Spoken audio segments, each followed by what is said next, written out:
I'm Gloria Cotiam, BSIT major in Web Track. Go. I'm Cherry Bakdayan, BSIT major in Web Development Track. I'm Krisha Fedulawan, BSIT major in Web Track. Disasters have always been a result of human interaction with nature, technology, and other living entities.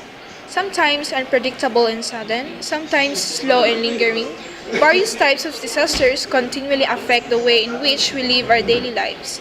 Human beings, as innovative creatures, have sought new ways in which to curb the devastating effects of disaster.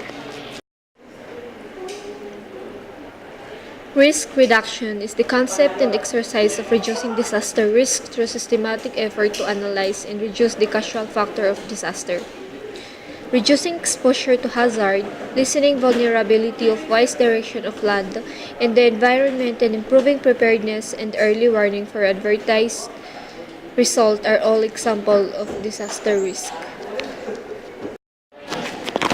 Early warnings give people time to flee from a natural disaster, enable local authorities to evacuate or shelter large numbers of people in advance of a disaster, provides information on the occurrence of a public health hazard, enable a faster response to the problems of food and waters and securities.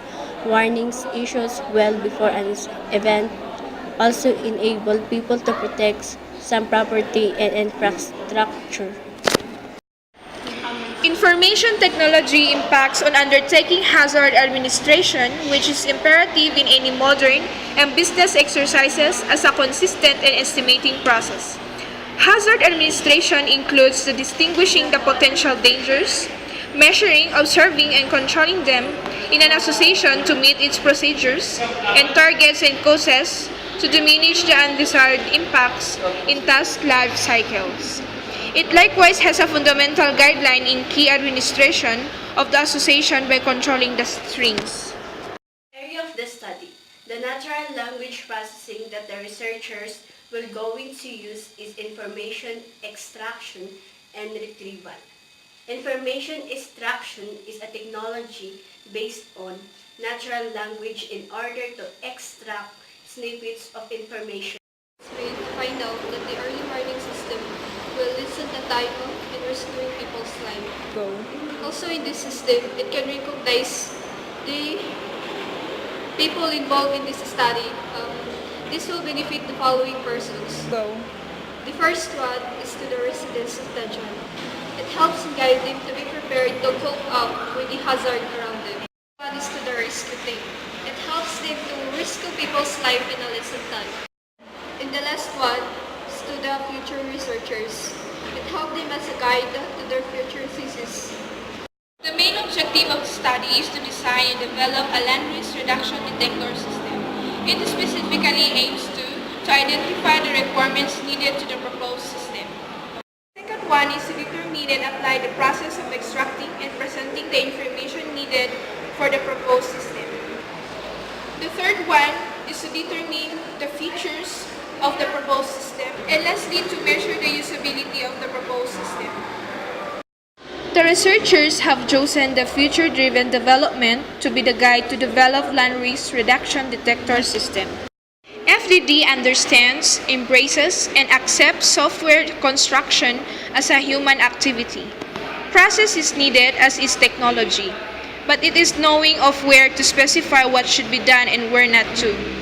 That is, the essence of a well-bounded process is the recognition of people and their role in software construction projects, and knowing what needs to be written down versus what is simply delegated to the right role, the patterns of play that bring success. FDD is useful because it demonstrates that you can focus on domain modeling on an iterative and incremental project, and because it demonstrates that Agile-like methodologies can scale. FDD shows that teams can spend a short amount of time at the beginning of the project to establish a clear understanding of the domain in which they are working and use that understanding to formulate a rough plan without getting stuck in analysis and design paralysis. The researchers choose the FDD because as they develop the proposed system, they will realize other features that can add to the system. The diagram shows the phases of the future-driven development. The future-driven development includes the following phases. Phase 1. Develop an overall model.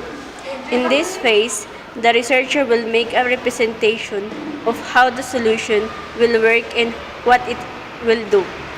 It is the high-level framework describing the big picture of how everything works together. Phase 2. Build features list. The researchers will list all the features needed to implement the high-level view from Phase 1. And for Phase 3, plan by feature. The researchers will create a rough plan of the entire project. Some proponents also talk about creating detailed plans per features.